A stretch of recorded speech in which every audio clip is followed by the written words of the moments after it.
मित्रांनो नमस्कार. जसं मी तुम्हाला सांगितलेलं आहे की मी आता आंदोलक जे आहेत सोसायटीचे फॉरेस्ट ट्रेल त्यांच्यातर्फे त्यांची सगळी माहिती मी घेतली आहे, त्यांचं म्हणणं मी ऐकलेलं आहे आणि आता मी परांजपे मध्ये मी आतमध्ये चाललेलो आहे. अमित सर म्हणून इकडे आहेत, त्यांच्याबरोबर मी त्यांचं म्हणणं काय आहे, त्यांची बाजू काय आहे हे मांडण्यासाठी मी आज चाललेलो आहे.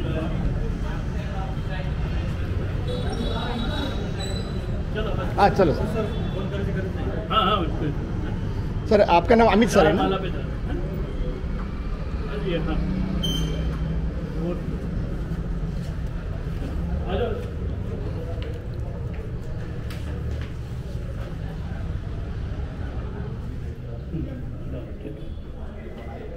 सर पूरा बिल्डिंग परांजपे सब का है क्या? हाँ ऑफिस है, पूरा ऑफिस है.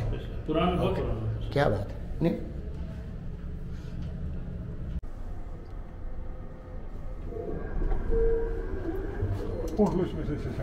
first floor. Down there? Yeah. I'm just taking them. Welcome. हाँ जब हाय, ये शशांक सर हैं, ये मीडिया से हैं. थोड़ा सा they wanted to take our bite. Sure. चलो बढ़िया, let's take them. You can.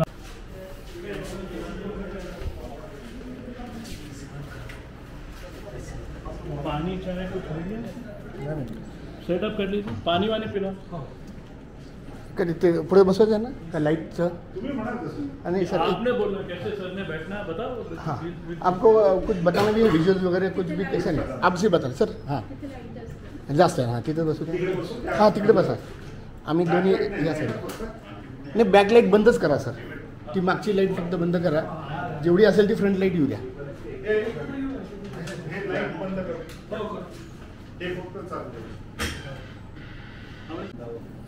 मी मध्ये येत नाही ना कुठं. थोडं मागे घेऊ शकतो.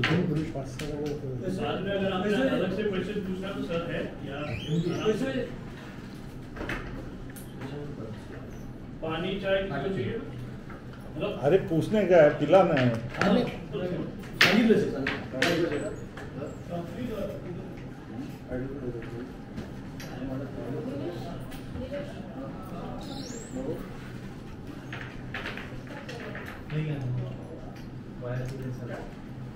थोडा नंतरचा वेळ द्यावा लागेल डिटेलिंगसाठी. थोडा फक्त वेळ द्या सर, कारण का इश्यू फार नाजूकही आहे आणि फार गरजेचा आहे. मी नोटा पहिलं सर खरंच तुमचं अभिनंदन सर. एक तुम्ही मीडियावर बोलायला तयारी दाखवलेली ही खूप मोठी गोष्ट आहे. Everybody ready? एक मिनिट सर.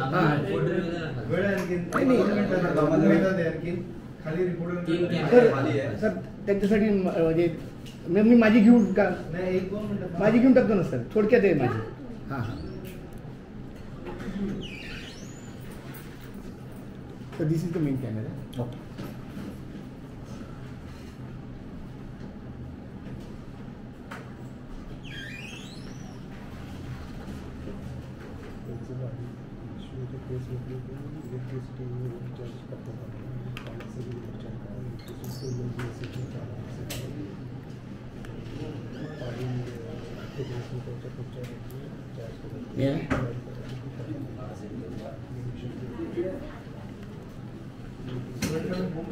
सर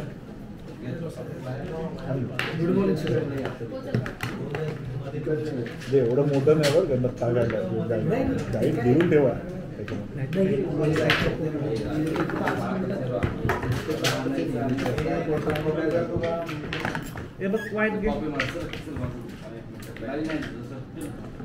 डबल लावले. ये आवाज चेक कर जरा.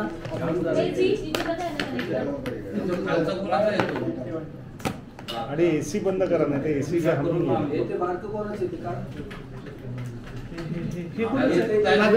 ते थोडंसं कॅमेरा. ठीक आहे.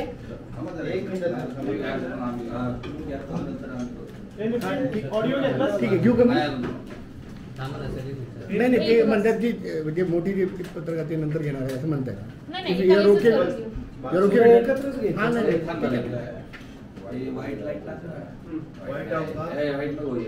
तुझा आहेच का प्रॉब्लेम?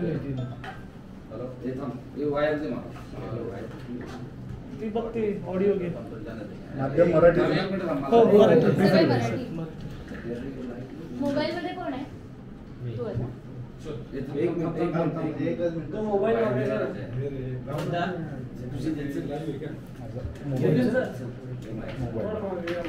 कुठला हा का मोबाईल? मोबाईल. ए अरे अरे लय ओढलंस रे. ठीक आहे. ऑडिओ येणार नाही. शूट मध्ये नंतर थांब जरा थांब.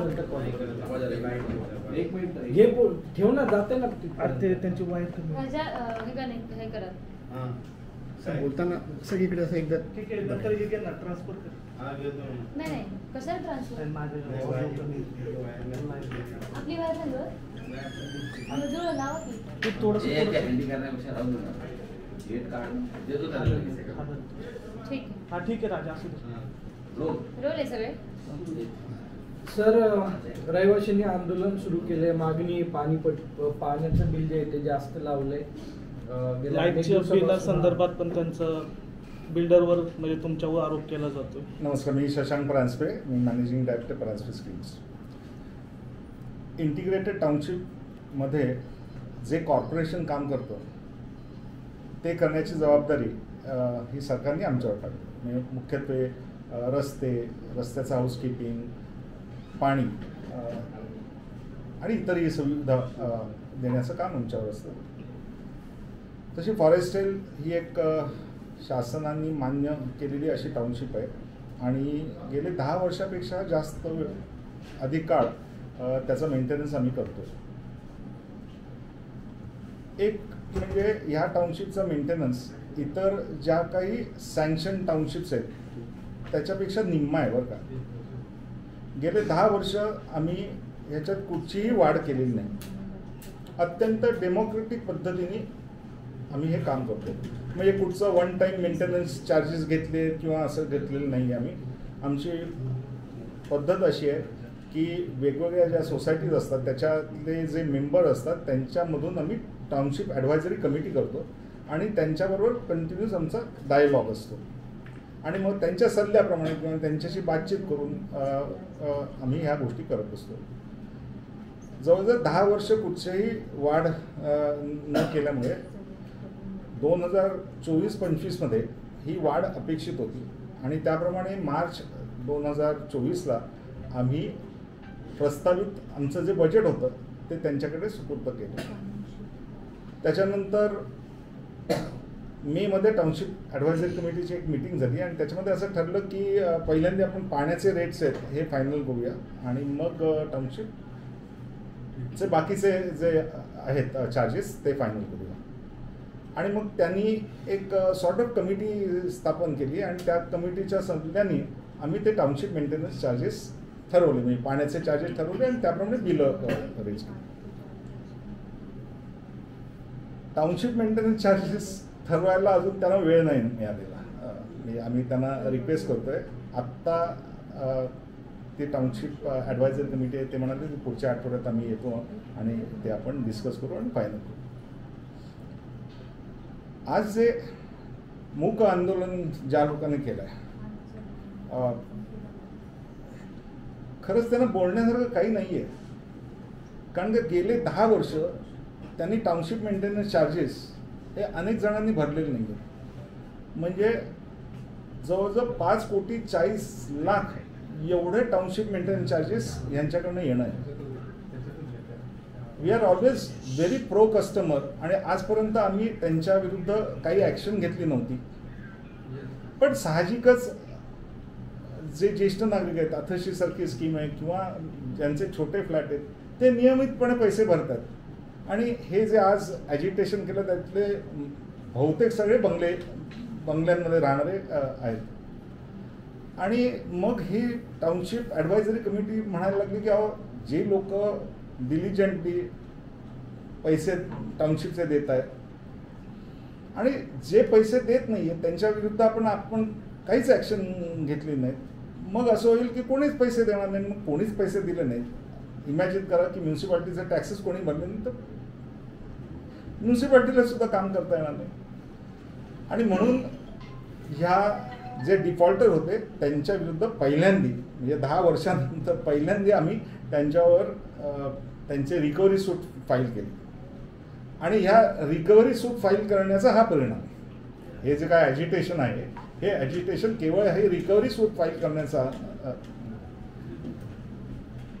मग तुम्हाला असं म्हणायचं आहे का ज्यांनी आता मी त्यांना सांगतो की पाण्याचे दर हे जास्त आहेत असं त्यांचं म्हणणं आहे. चर्चा करून त्याच्यातून मार्ग काढायला आम्ही कायमच तयार होतो. इनफॅक्ट त्यांनी जे दर सुचवले त्याप्रमाणेच केलेले. काही सोसायट्यांच्या मध्ये प्रचंड लिकेज आहे. त्या सोसायट्यात गेले 10 वर्ष ते मॅनेज करतात. प्रचंड लिकेज आहे. आमची पद्धत अशी आहे की जो मेन मीटर असतो त्या सोसायटीमध्ये येणारा त्याचं रिडिंग घेतो आणि त्याच्याप्रमाणे आम्ही चार्ज करतो. पण या बंगल्यांच्या सोसायट्यांमध्ये अनेक लिकेजेस आहेत आणि नॅचरली ते लिकेज आहे ते त्यांच्याकडनंच रिकव्हरी करणं हे योग्य ठरतं. त्यांचं म्हणणं आहे की आम्ही आता जे PMRDचे अधिकारी असतील किंवा इतर अधिकाऱ्यांपर्यंत ऐकून घ्या ना. आता ते रेट आपण कसे ठरवले जातात तर त्याच्यामध्ये सगळी जवळजवळ 6 किलोमीटर मुळा नदीपासून ते पाणी उचललं जातं. 2 स्टेजमध्ये ते उचललं जातं. मग त्याचं पूर्ण फिल्ट्रेशन होतं आणि मग त्याचं डिस्ट्रीब्युशन होतं. ह्या सगळ्या गोष्टीला इलेक्ट्रिसिटी लागते,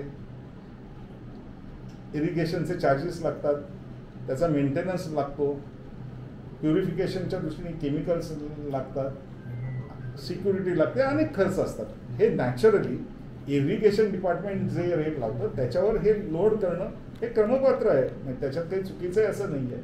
म्हणजे त्याच्यामध्ये कुठेतरी आम्ही प्रॉफिट मिळवतोय, प्रॉफिट घेतोय अशातली कुठचीही गोष्ट नाही आहे. आणि आमचं टाउनशिपचं अकाउंट हे पूर्णपणे लोकांना बघण्यासाठी ओपन असतं. दरवर्षी आम्ही चार्टर्ड अकाउंटंटकडनं त्याचं ऑडिट करून देतो. मॅनेजिंग कमिटीज असतात त्या येऊन ते बघतात, चेक करतात की त्यातला एकही पैसा हा म्हणजे आमच्या वेगळ्यासाठी खर्च होत नाही. केवळ आणि केवळ हा टाउनशिपसाठीच खर्च करतो आणि संपूर्ण पारदर्शकता आम्ही त्याच्यामध्ये ठेवलेली आहे. असं असताना सुद्धा टाउनशिप मेंटेनन्स चार्जेसच भरायचं नाही हे योग्य नाही. पण मग आता जे त्यांच्याकडे 5 कोटी रुपये जे थकलेले आहेत ते तुम्ही वसूल करणार आहे की नाही करणार? ऑफकोर्स करणार आहे. आणि त्यासाठी म्हणून त्यांच्यावर आम्ही सिव्हिल कोर्टामध्ये ऑलरेडी गेलेलो आहोत त्याच्यामध्ये वसुलीसाठी आणि त्यांना ते पैसे द्यावेच लागतील. नोटीस वगैरे देणार आहे किंवा त्यांच्याशी काय बोलणं झालंय तुमचं? ते तुमच्याशी बोलले? नोटिसेस ऑलरेडी दिलेल्या होत्या. एकदा नाही 2दा नोटिसेस दिल्या होत्या. अपील त्यांना नंतर करण्यात आलं होतं. पण असं करून सुद्धा ज्यांनी पैसे भरले नाही, अनेक जणांनी भरले पण पैसे, पण ज्यांनी पैसे भरले नाहीत त्यांच्या विरुद्ध नाईलाजांनी आम्हाला सिव्हिल कोर्टात रिकव्हरीसाठी सूट फाईल करावं लागलं. किती जणांनी पैसे भरले आहेत आणि किती जणांनी भरले नाही याचं काही आकडेवारी आहे तुमच्याजवळ? आणि ओव्हरऑल किती नागरिक आहेत ते? तुम्ही बघितलं तर मेजर डिफॉल्ट ह्या बंगल्यातल्या लोकांचा आहे.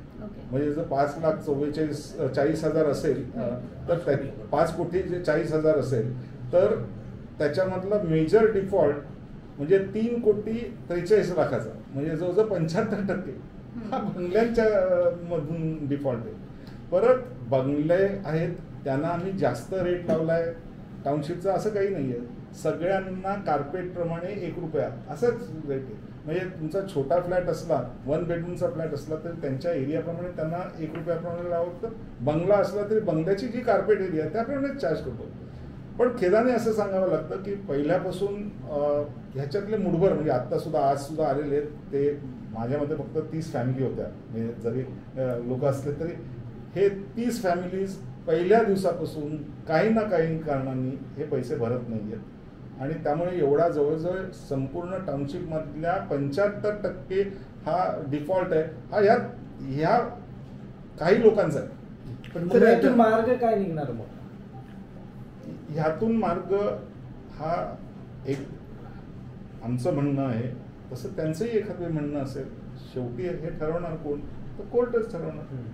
जे कोर्ट आपलं आहे न्यायालयावर सर्वांचा विश्वास असणं क्रमपात्र आहे आणि तो जे ठरवतील त्याप्रमाणे त्या गोष्टी होतील. म्हणजे मग मुळात एक तुम्हाला सांगायचं असं आहे की कुठच्याही सर्व्हिसेस म्हणजे एवढा जरी बॅकलॉग असला तरी कुठच्याही सर्व्हिसेस बंद झाल्या नाही. कोविडमध्ये तर अत्यंत कठीण होतं. 6 किलोमीटर जाऊन तिकडून पाणी चालू करणं, त्याचं प्युरिफिकेशन करणं कोविडमध्ये सुद्धा आमचे लोक 6 किलोमीटर, कारण काय व्हेकल घेऊन जाता यायचं नाही तेव्हा, 6 किलोमीटर चालत जाऊन एकही दिवस पाणी त्यांचं थांबवलं गेलं नाही. 2-3 वर्षापूर्वी दुष्काळ होता पुण्यात, दर दिवसाआड पाणी येत होतं, तरी सुद्धा फॉरेस्ट रेलमध्ये एकदाही पाणी बंद झालं नव्हतं. पण कधी कधी काय होतं की कधी कधी पाईपलाईन फुटते, विजेचा काही इश्यू होतो आणि त्यामुळे काही तास हे पाणी थांबू. आमच्याकडे जवळजवळ 18 लाख लिटरच्या टाक्या आहेत आणि त्याच्यामधून आत्ता सुद्धा इन्सिडेंट झाला, कोणाचंही कधीही पाणी थांबवलं नव्हतं. फक्त ह्या ही जी बंगल्याची सोसायटी त्यांना 24 तास पाणी मिळतं, त्यांना 2 तासच तुम्हाला पाणी मिळेल असं आधी कळवलेलं होतं. त्याच्यावर ह्या 30 फॅमिलीचा एवढा उद्रेक. आणि वीज पुरवठा देखील खंडित करतायत असं त्यांचं म्हणणं आहे. आणि ते बोलले एक- जर आम्हाला इतकं एवढं हास्य- सगळं दिलेले आहे तर इतकं याची हास्य- सगळी जबाबदारी तुम्ही घेणं गरजेचं आहे. इतकं हास्यास्पद आहे की वीज असतं त्याचं इन्फ्रास्ट्रक्चर हे आम्ही करतो, बरं. पण त्याच्यानंतर इंडिव्हिज्युअल मीटरनी MSRDCL कडनं वीज पुरवठा होतो. वीज पुरवठा किंवा विजाची म्हणजे प्रोडक्शन आणि डिस्ट्रीब्युशन हे आमच्याकडे नसतं काही. त्यामुळे अख्ख्या जर मी भुगावमध्ये बघितलं तर हा विषय आहे, कारण काय त्याच्यामध्ये ग्रामपंचायतीचं ग्रीड आहे. पण MSRDCL सुद्धा अथक प्रयत्न करत आहे की ते इम्प्रूव्ह करण्याचे संबंध, जी क्वालिटी ऑफ पॉवर आहे ती इम्प्रूव्ह करायची. आमची दुसरी टाउनशिप आहे ब्लू रिजची, तिथे म्हणजे गेल्या 10 वर्षात मला वाटतं 1 तास पण कधी वीज खंडित झाली नसेल. पण इथे हा पिरंगूटचा आणि भुगावचा प्रामुख्याने प्रश्न आहे. त्याच्यात विकसक म्हणून खरंच मला थोडं मला विशेष म्हणून ते म्हणजे पाण्याच्या संदर्भात म्हणायचं की पाणी ही मूलभूत गरज आहे, ती कट करता येत नाही, त्या मुद्द्यावरचं ते ठाम आहेत. तुमचं असं परत एकदा म्हणणं आहे का की तुम्ही ते कापत नाही आहेत? एकदाही कापलेलं नाही, एकदाही. पूर्णपणे खोटं बोलत आहे, आरोप केला तो खोटा आहे, ऍब्सोल्युटली खोटं आहे. आणि ज्या तऱ्हेने अशी कंपनीच्या विरुद्ध बदनामी करतात त्याच्या विरुद्ध आम्ही योग्य ती कारवाई पण करू. पण मग आता हे त्यांनी पैसे भरले नाही तर मग पाणी कट करणार का त्यांचं? एक लक्षात घ्या की हे मॅटर आता कोर्टाकडे. कॉर्पोरेशन पाणी कापतं का? कापू शकत नाही. कापू शकत नाही. पण कॉर्पोरेशन त्यांची घरं सील करू शकतं, हे करू शकता. सरकारने ह्या सगळ्या जबाबदाऱ्या दिल्या आम्हाला, पण ते अधिकार नाही दिलेले त्याच्यामध्ये. सो ते योग्य ठिकाणी रिप्रेझेंटेशन करून कोर्टाच्या मार्फत तो निवाडा कारवाई होणं गरजेचं आहे. म्हणजे प्रकरण न्यायप्रविष्ट आहे, पूर्णपणे न्यायविष्ट आहे. आणि आमची पूर्ण बाजू आहे ही सत्याची आहे. परांजपे स्कीम्स हे नेहमीच प्रो कस्टमर राहिलेले आहेत. आमच्या 200 पेक्षा जास्त सोसायट्यांच्या बरोबर म्हणजे जवळजवळ 30-35 वर्षापूर्वी झालेल्या सोसायट्यांच्या बरोबर सुद्धा आमचा अतिशय चांगला परिचय. आता ऐका ना. 2 मिनिटं आता थोडक्यात घेऊ. आता फक्त थोडक्यात एक मिनिटात फक्त एक बाईट द्या की हे सगळं काय प्रकरण आहे, न्यायप्रविष्ट प्रकरण आहे, त्यांच्या मागण्या मान्य होणार आहेत नाही होणार आहेत, आणि त्यांनी तुमच्यावर जो आरोप केले त्याच्याबद्दल आरोप आहे. रोल आहे. रोल का रे? सर, नागरिकांनी तक्रारी केल्यात की तुम्ही पाणी पुरवठा आणि वीज पुरवठा बंद केला, काय म्हणणं आहे, तुमची काय भूमिका आहे आणि तुमची बाजू काय? फॉरेस्ट रेलमध्ये काही डिफॉल्टर कस्टमर आहेत, म्हणजे ज्यांनी टाउनशिप मेंटेनन्स चार्जेस भरलेले नाही, त्यांच्या विरुद्ध आम्ही न्यायालयात दाद मागितलेली आहे. आणि त्याचं पर्यवसान म्हणून हे आजचं अजिटेशन आहे. कुठच्याही सर्व्हिसेस आम्ही बंद केलेल्या नाहीत. अत्यंत रोबोस्ट अशा आमच्या सगळ्या इन्फ्रास्ट्रक्चर डेव्हलपमेंट आम्ही केलेलं आहे. कधी कधी जवळजवळ 6 किलोमीटरमधून आम्ही पाणी लिफ्ट करतो, त्याचं करतो. कधी कधी पाईप फुटतो, काही अडचणी येतात आणि त्यामुळे काही तास हे फक्त पाणी बंद केलं जातं. पण फॉर्च्युनेटली आमच्याकडे फार मोठ्या टाक्या आहेत आणि म्हणजे एखाद्या वेळेस 24 तास पाणी देण्याच्या ऐवजी एखाद्या सोसायटीला 2 तासच पाणी पुरवलं गेलं, तर ह्याच्यामध्ये फार काही आम्ही चुकीचं केलं असं आम्हाला वाटत नाही. आणि मी तुम्हाला हे नक्की सांगतो की वी आर प्रो कस्टमर्स. आणि हे जे मोजक्या 30-40 फॅमिलीज ह्याच्या व्यतिरिक्त संपूर्ण बाकीचे फॉरेस्ट रेल आहे हे अतिशय आनंदात राहत आहे. आणि we have created a fantastic township. Maintenance का दिला नाही, काय रिझन त्यांनी सांगितलंय का आतापर्यंत? दरवेळेस त्यांनी वेगवेगळ्या गोल पोस्ट केल्या. पहिल्यांदा त्यांनी मेंटेनन्स द्यायला सुरुवात केली. मग ते म्हणाले की मेंटेनन्स आहे हा तुमचा जास्त आहे. मी म्हटलं मग आपण आर्बिट्रेटर नेमू. त्यांच्या सांगण्याप्रमाणे आर्बिट्रेटर नेमला गेला. हे 10 वर्षापूर्वीच सांगतो. आर्बिट्रेटर नेमला गेला. अतिशय ज्येष्ठ असे आपले रिटायर्ड जज होते. त्यांनी सगळं बघितलं आणि त्यांनी निवाडा दिला आणि तो पूर्णपणे आमच्या बाजूने दिला, कारण ते खरं होतं आमची बाजू. त्याच्यावर मग परत ते देईन असे झाले. मग आम्ही कोर्टात गेलो. कोर्टातून पण पैसे त्यांना भरा म्हणून सांगितलं तरी त्यांनी पैसे भरले नाहीत. मग सतत वेगवेगळ्या तक्रारी करायच्या. एकदा तर त्यांनी सुरुवात अशी केली की अख्खा मेंटेनन्स आहे आयुष्यभर हा बिल्डरनीच करायचा. मग सरकारकडे रिप्रेझेंटेशन आम्ही केलं. सरकारकडनंही त्याचं क्लॅरिफिकेशन आलं. दरवेळेस काही ना काहीतरी गोल्ड पोस्ट चेंज करायचे. आणि हे मोजके 40 फॅमिली, या 40 फॅमिलीज आहेत त्या काही ना काही कारणांनी पैसे देत नाहीत. त्यांच्या विरुद्ध देरसे पण दुरुस्त अशी आम्ही ॲक्शन घेतलेली आहे. आम्ही रिकव्हरी त्यांच्यावर सूट केलेली आहे आणि त्याचा उद्रेक म्हणजे ही ॲजिटेशन आहे, दुसरं काही नाही. न्यायप्रविष्ट प्रकरण हे पूर्ण प्रकरण न्यायप्रविष्ट आहे आणि आमची बाजू सत्याची आहे. ओके, ठीक आहे, धन्यवाद. आणि ज्यांना समजा तुम्हाला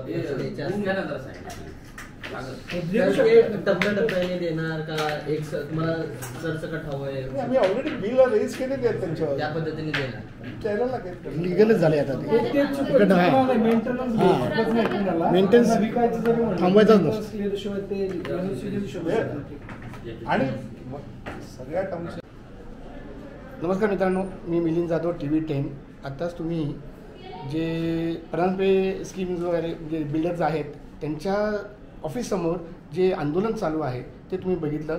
तेही आपण कव्हर केलेले आहे. आणि जसं TV10नं प्रॉमिस केले की आम्ही दोन्ही बाजू तुमच्यासमोर मांडणार आहोत, तर आज आपल्यासमोर शशांक परांजपे साहेब आहेत आणि ते त्यांची बाजू सांगता आहेत.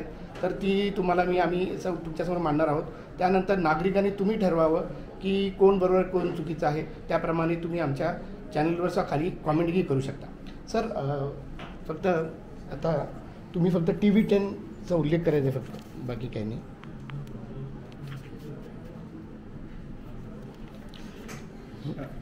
एक मिनिट सर, एक मिनिट. Yes sir. TV10च्या सगळ्या व्ह्युअर्सना माझा नमस्कार. मी Shashank Paranjape, managing director Paranjape schemes. Paranjape schemes ही अतिशय प्रो कस्टमर अशी कंपनी आहे आणि फॉरेस्ट हिल टाउनशिप जवळजवळ 10 वर्षापासून सुरुवात झालेली आहे. त्याचा मेंटेनन्स आम्ही करतो. आज ज्या लोकांनी आंदोलन केलं ते साधारण एक 20 ते 25 फॅमिलीज होत्या. ते पहिल्यापासून त्या टाउनशिपचा मेंटेनन्स भरत नाही आहेत. म्हणजे टोटल टाउनशिपचा मेंटेनन्स हा ह्या अनेक लोकांकडनं जवळजवळ 5,40,00,000 एवढे पैसे येणं आहे. आणि ह्याच वर्षी शेवटी आम्ही न्यायालयात गेलो आहे. न्यायालयात दाद मागितली आहे हे पैसे रिकवर करण्याच्या दृष्टीने. आणि मला वाटतं त्याचं पर्यवसान हे आजच्या आंदोलनात झालेलं आहे. त्याच्यामध्ये TV10ला फक्त म्हणजे TV10नं आमचं तुमचंही म्हणणं लोकांमध्ये पोहोचवतात, तर TV10ला धन्यवाद. Yes sir. विकसकाचं म्हणणं हे आपण पोचवत आहे. मी आपला आभारी आहे आणि अशा मनात कुठचीही किंतु नाही की याच्यात आमच्याकडनं काही चुकीचं झालं. Thank you sir. Thank you sir. जैसा है वैसे रहो भाई.